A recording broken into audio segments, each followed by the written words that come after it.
Alors maintenant nous savons gérer le get qui nous permet de récupérer nos to-dos. Et on aimerait bien maintenant poster un nouveau to-do. Donc là, il suffit de nouveau depuis @nestjs/common bien importer, ce qui nous permet de gérer le post. Et donc en utilisant le bien nommé post. Donc post va être un décorateur également, comme la doc l'indique pour l'intelligence. Eh bien ça vous permet de gérer le post vers un chemin spécifique. Ben, nous on veut gérer le post vers /to-dos. Donc comme notre contrôleur comporte déjà la string to-dos, donc on sait qu'on va pointer vers localhost /to-dos. Et donc ce qu'on veut, c'est gérer le post. On utilise le décorateur post qui va décorer une fonction qu'on décide d'appeler create to do.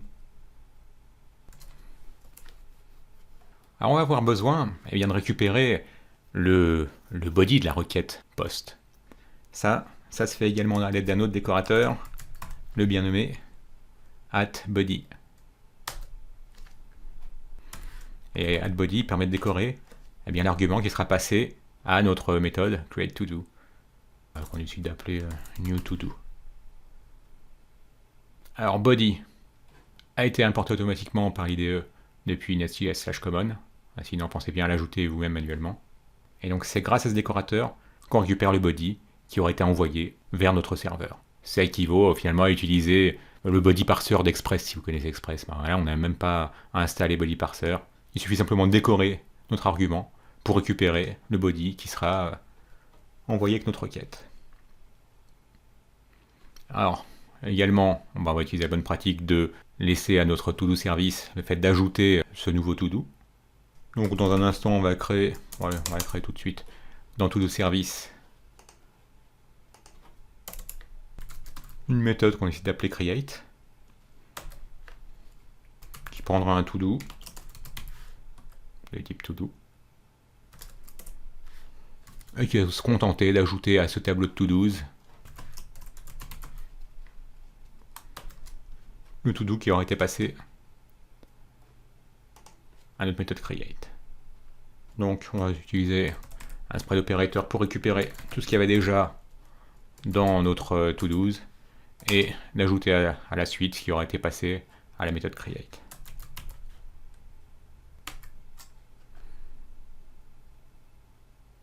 Donc maintenant qu'on bénéficie bien dans notre service de cette méthode create qui prend un to-do, on peut l'appeler.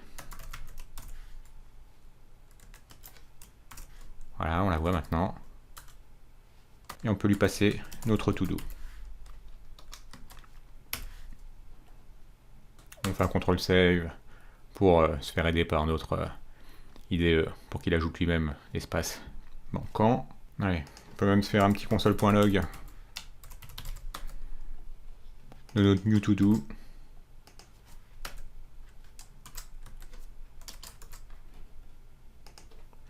Bon, même si là on va se faire engueuler par l'IDE qui veut pas qu'il y ait de console.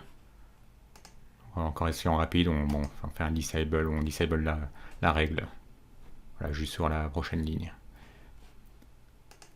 Alors maintenant, pour pouvoir créer un nouveau to-do, nous allons lancer Postman.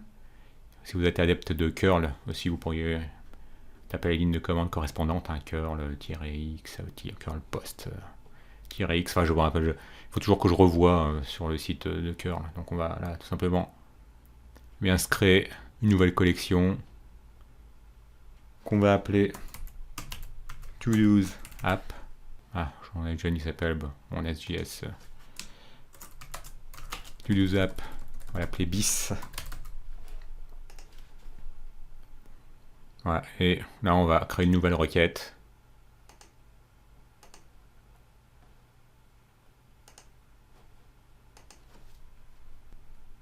On va l'appeler juste create new to do.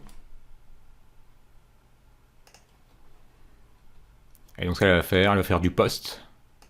Donc on choisit bien le verbe post vers le localhost port 3000 /to-dos. Oui. Il faut qu'on envoie un body. En headers, on va préciser que on envoie du contenu à l'aide de content type, du header content type de type application/JSON. Donc on va envoyer du JSON vers notre serveur sur le Port 3000/to-dos. Et en plus, il faut qu'on envoie bien ce body. On a ajouté le header qui indique ce qu'on va envoyer. Faut bien envoyer quelque chose effectivement. Donc on se met sur body, raw. On veut bien envoyer du JSON. Donc c'est bon pour nous. Et donc on va envoyer un nouveau to-do en indiquant un ID de 3. Bon, après ce serait mieux de générer l'ID côté serveur. Là pour l'instant on veut juste s'assurer que les choses marchent bien. Un title de test. Une description. Bon, juste un peu n'importe quoi. Et on donne, on va dire que c'est false. Voilà. Et maintenant, on envoie.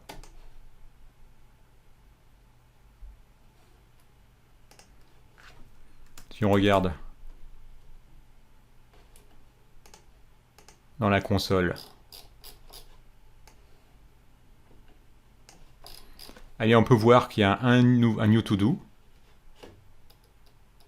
Vous vous souvenez, ce new to-do, voilà, ça correspond à la ligne 18. Eh bien, il comporte bien ce qu'on vient de poster à l'instant, donc un ID de 3, un title de test, une description de la donne à false. Et donc maintenant, si on rafraîchit cette liste de to-dos, eh bien on devrait avoir, on avait déjà un ID de 3. C'est pas de chance.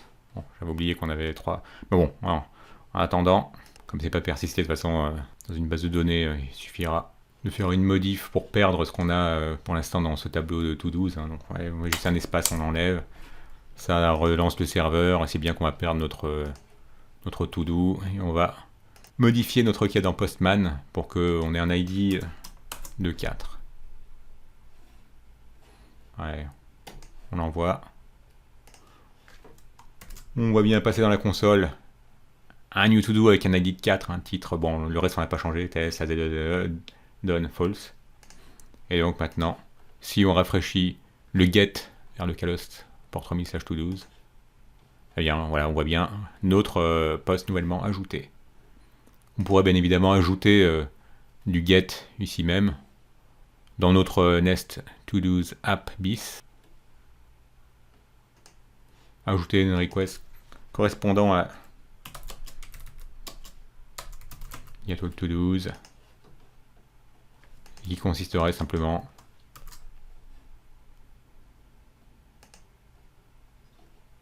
là, faut que je referme celle-ci parce que voilà, get all to-dos, là c'est du get vers le Port 3000/to-dos et donc on peut faire notre requête à partir de Postman aussi. Voilà, on voit bien qu'on récupère nos 4 to-dos. Voilà, je vous rappelle que si vous n'avez pas Postman, vous pouvez simplement taper dans Google Postman download et ensuite récupérer Postman, le télécharger. Donc ça repère également le type d'OS. Bon, comme je suis sous Windows, j'avais installé la version 64 bits sous Linux ou macOS, ce serait sans doute un tar-gz. Donc voilà pour le post. Si on récapitule, il a suffi d'utiliser dans notre contrôleur, donc d'ajouter une méthode qui est capable de gérer le post. Pour qu'elle puisse être capable de gérer le post, il faut lui ajouter un décorateur, il faut la décorer à l'aide du décorateur add_post, qu'on a importé depuis @netcs/common, le décorateur s'appelle post. À l'aide d'un autre décorateur, add_body, eh bien ça nous a permis de récupérer le body de la requête, et ensuite eh bien, on a créé dans notre service, donc on passe ce nouveau body qui a été récupéré à l'aide de add_body, eh bien, on a pu le passer à notre service, qui maintenant dispose, en plus de la méthode final, de la méthode create, qui prend en paramètre un to-do et qui l'ajoute simplement à tous les éléments du tableau qui préexistaient, tous les éléments on les récupère à l'aide du spread operator, .6.to-dos, et à la suite de ça on ajoute notre to-do. Donc le point important c'est vraiment ces deux nouveaux décorateurs, add_post qui décore la méthode et add_body qui décore l'argument.